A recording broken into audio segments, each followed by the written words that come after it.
The first couple measures of John Williams' Jaws theme are universally understood as impending death. And what corporal form does terror itself take? The great white shark. Years before I actually saw the movie, I knew that 4/4 string ostinato meant you better swim away, and quickly, because you have about 30 seconds until the trombones kick in, and by then you're dead in the water. But despite our universal fear of the man-killing machine and its excellent theme song, sharks kill around 5 people a year, at most, and we kill upwards of 100 million sharks a year. The box jellyfish causes far more fatalities, as does the inability to swim, but neither make great discourse. Why do we fear them when there is a 1 in 264 million chance that the average beachgoer will be killed by a shark? Why fear sharks when the greater threat is not them, but us? Great white sharks, a species I will focus on for all intents and purposes, saw very few human encounters in our antiquity. We still feared them. Imagine you're an early human coming across the skull and bones of a long-extinct megalodon, bigger than a school bus. Even with your very small brain size, your intact hyperpredator detection system would prompt you to interpret the remains as something still lurking nearby. The earliest interactions between sharks and humans were likely among ancient seafarers who told tales of real and imagined monsters and serpents that creeped below their boats. As soon as we began to use the sea for traveling and exploiting it for resources, humans exposed themselves to shark attacks. Over time, write scientists Tim and Emma Flannery in their book Big Meg, many human communities have struck a balance between fear and respect for sharks, and in some of the most ocean-going cultures of the world, both humans and sharks thrived. Communities that respected the vital role sharks play in stabilizing marine food chains incorporated sharks into their mythology.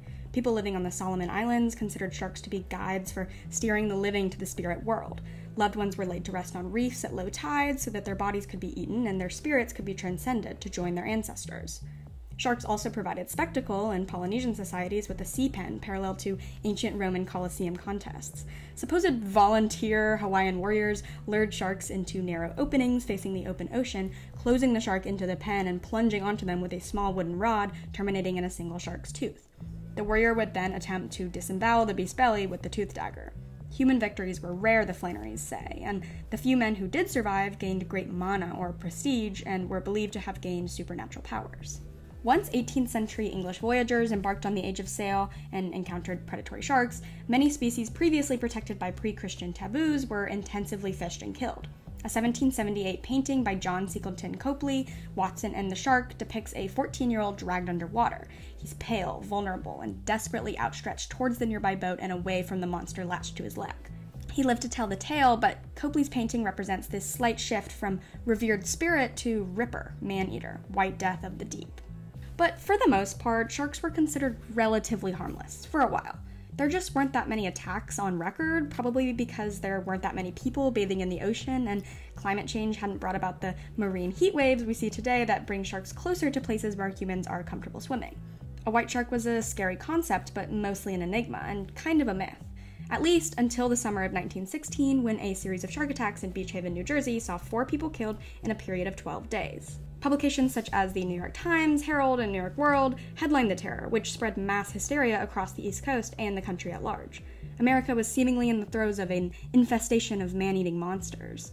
Local Beach Haven men blasted underwater dynamite along the coast in an attempt to halt the reign of terror, and armed boats were sent off in a frenzy. Motorboat patrols were established and equipped with rifles and harpoons, and long lines baited with quarters of lamb and sheep, and even international steamers were catching sharks.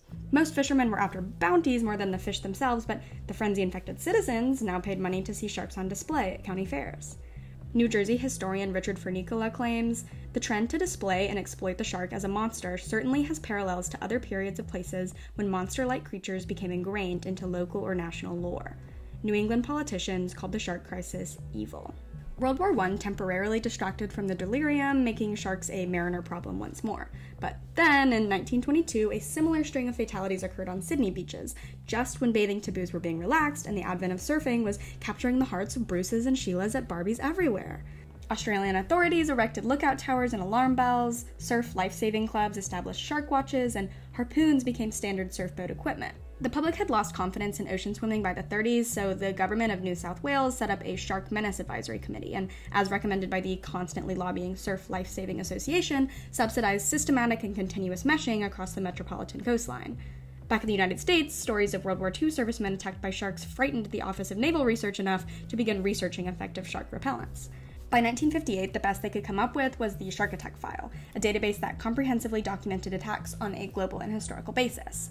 The same year, Dr. Victor Koppelson, honorary medical advisor to the aforementioned Surf Life Saving Association of Australia, say that 5 times fast, developed the rogue shark theory. He said a rogue shark, like the man-eating tiger, is a killer which, having experienced the deadly sport of killing or mauling a human, goes in search of similar game. Attacks have occurred many miles apart along the path of a cruising rogue. It may seem fantastic to suggest that attacks up to and even beyond 50 miles apart can be due to the same shark. Dr. Koppelson claimed that events like those in Beach Haven and Sydney suggested the guilt not of many sharks, but of one shark. There are really only 2 or 3 cases in the past several centuries where one shark was responsible for multiple attacks, but painting the predator as vicious and vengeful provided justification for hunting it until destroyed. On June 20th, 1975, Spielberg's Jaws opened and grossed over $7 million in the first 3 days. Its plot wholly exemplified Koppelson's rogue shark theory. Quite immediately, shark fishing tournaments sprang up, no big boat nor expensive tackle required. Biologist George Burgess claims Jaws triggered a collective testosterone rush that swept the nation.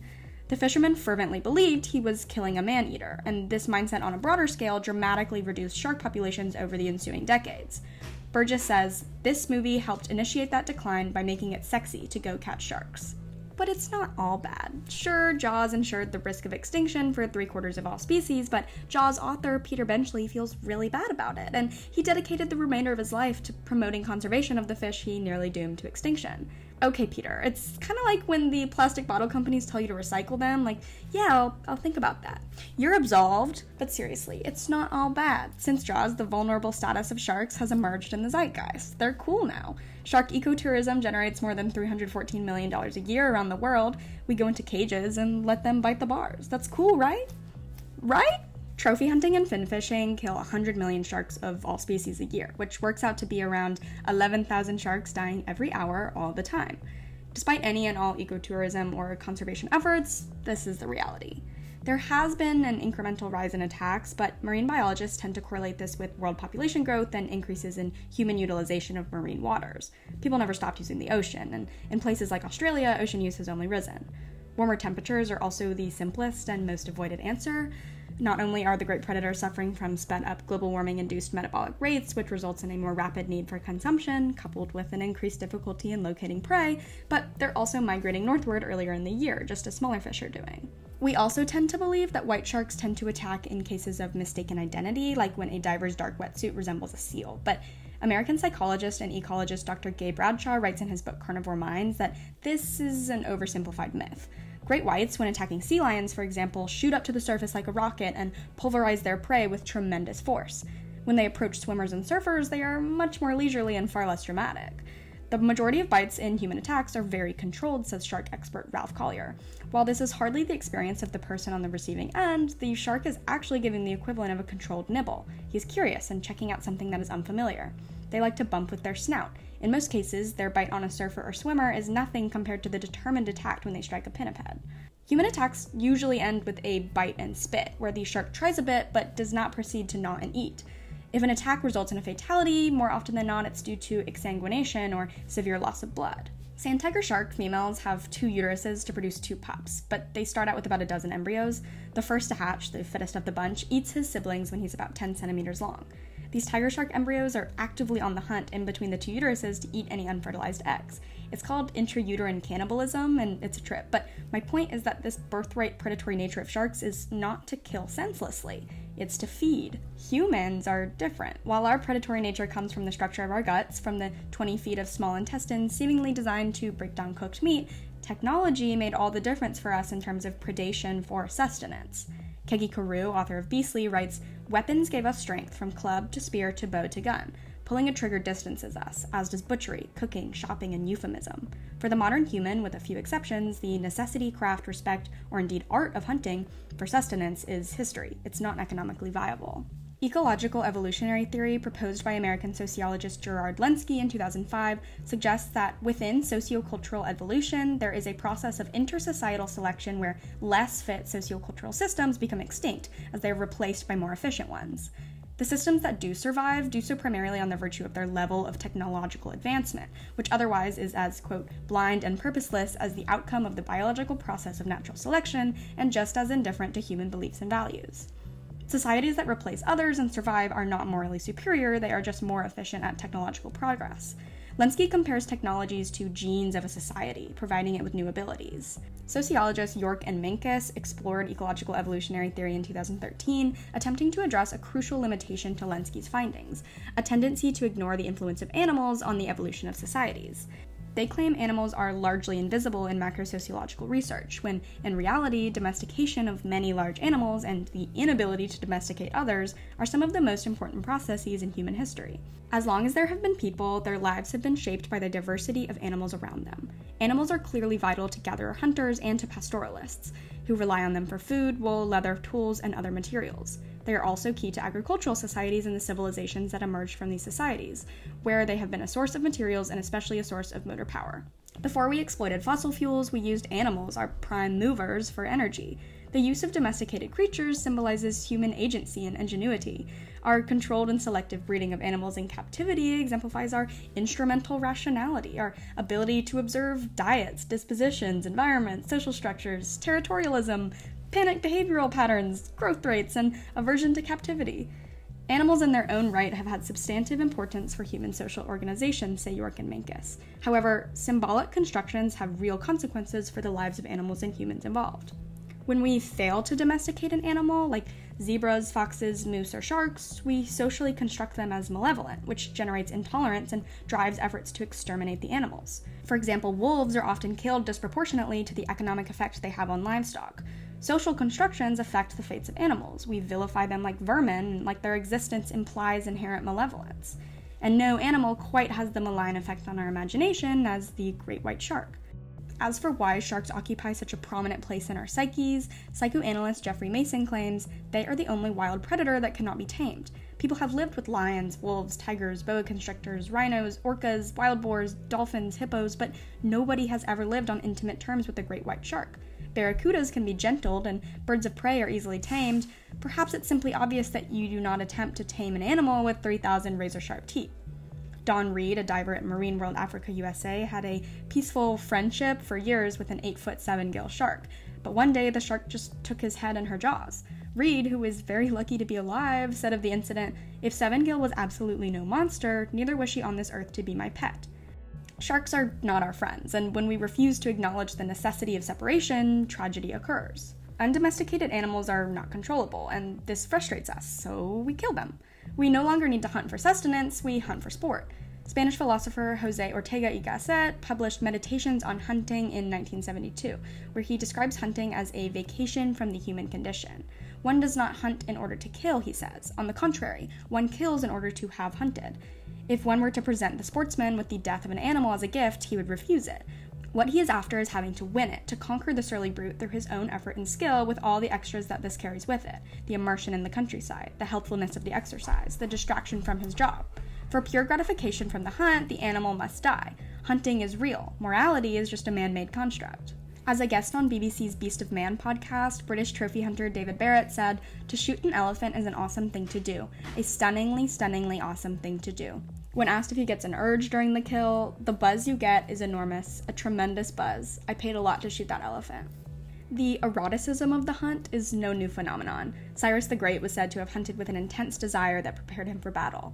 Dr. Dustin Gish writes that for young Cyrus, he was not only extremely eager and enthusiastic for the work of hunting, but hunting, and by extension war, was for Cyrus a deeply erotic impulse. Hunting and imperialism go hand in hand, taming something and making it productive, even at risk of violent confrontation. Dr. Majidaya Sinha wrote about the politics and history of big game hunting, and she asserts that by the end of the 19th century, the act and sport of hunting was simultaneously a mark of fitness of the dominant race, an emblem of imperial rule, and an allegory of human, particularly sexual affairs. I read Hound of the Baskervilles in the 5th grade, but it was not until much later that I revisited it and I picked up on the innuendos of sexuality when Hugo Baskerville unleashes his hounds on the woman that denied his sexual advances and escaped his captivity. Here's the scene.